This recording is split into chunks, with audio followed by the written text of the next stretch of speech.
ముఖ్యమంత్రి రేవంత్ రెడ్డిని టార్గెట్ చేస్తూ మరోసారి ఒక రకంగా కౌంటర్ వేశారు ఆయన. సీఎం రేవంత్ని ఉద్దేశిస్తూ ఇప్పుడు పరోక్షంగా ఒక ట్వీట్ చేశారు ఆయన.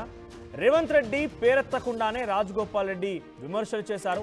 ఇటీవల ముఖ్యమంత్రి రేవంత్ రెడ్డి డైరెక్ట్గా జర్నలిస్టులని, మీడియా జర్నలిస్టులపైన చేసినటువంటి కామెంట్స్కి ఇప్పుడు రాజగోపాల్ రెడ్డి కౌంటర్ ఇచ్చారు. సోషల్ మీడియాను పాలకులు గౌరవించాలంటూ హితవు పలికారు ఆయన. మనం చూస్తున్నాం ఇక్కడ ఆర్టీవీ స్క్రీన్ పైన ట్వీట్లో మనకు కనిపిస్తోంది, ప్రజల కోసం సామాజిక బాధ్యతతో పనిచేస్తున్నటువంటి సోషల్ మీడియాను పాలకులు గౌరవించాలి తప్ప అవమానించడం సబబు కాదు.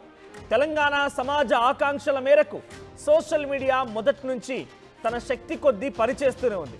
నిబద్ధతతో పనిచేసే సోషల్ మీడియా జర్నలిస్టులకు నా మద్దతు ఎప్పుడూ ఉంటుంది.